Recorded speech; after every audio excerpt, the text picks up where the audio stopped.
안녕하세요. 김성학 변호사입니다. 저는 대한변호사협회 공식인증 제주형사전문변호사이자 제주지방법원 재판부별국선변호사, 제주지방법원 논스톱 국선변호사를 역임하면서 수많은 형사사건의 변론을 성공적으로 수행해왔으며 현재 다수의 형사사건을 수임하여 변론하고 있습니다. 형사사건 스페셜리스트로서 오늘은 사기죄 고소장 작성 시 반드시 주의해야 할 사항들에 대해 살펴보도록 하겠습니다.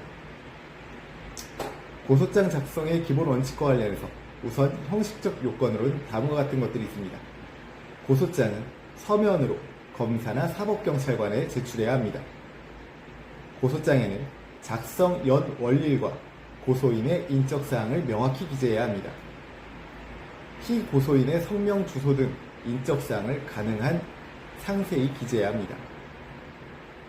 대리고소의 경우 주의사항으로는 고소는 대리도 가능하지만 대리인이 고소할 때는 위임장을 제출해야만 합니다.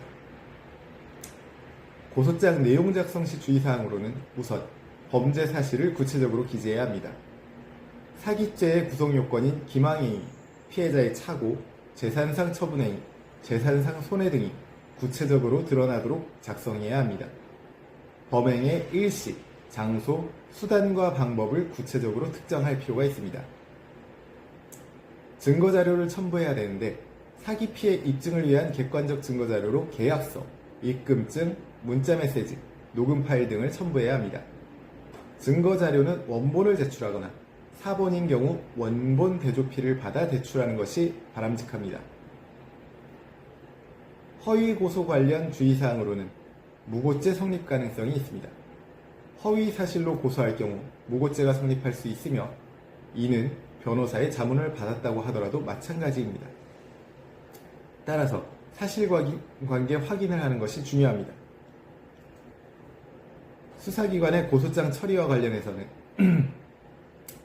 고소장의 내용이 불분명하거나 구체적 사실이 기재되어 있지 않은 경우 진정으로 처리될 수도 있습니다. 검사는 고소장에 문구에 얽매이지 않고 고소인의 주장 사실이 어떤 범죄에 해당하는지 면밀히 검토할 의무가 있습니다. 따라서 고소장 내용이 다소 불분명하더라도 수사 개시의 단서가 될 수는 있습니다. 실무상 유의사항으로는 공소시효를 고려해야 합니다. 사기죄의 공소시효가 도과되지 않았는지 확인할 필요가 있습니다. 또한 수사기관이 고소장의 보완을 요구할 경우 성실히 응하여 고소장을 보완해야 합니다. 추가 증거나 진술이 있는 경우 보완 서면을 통해 제출할 수 있습니다.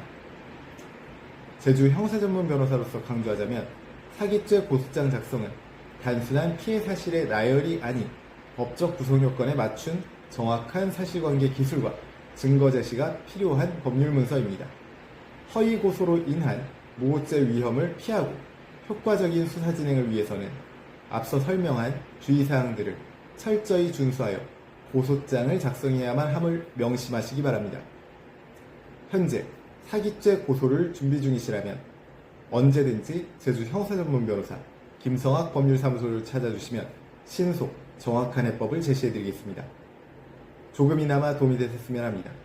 감히 최고라고 자부할 수는 없지만 여러분의 권리를 지키고 언제나 신속하고 정확한 해법을 제시해드리는 김성학 변호사입니다. 감사합니다.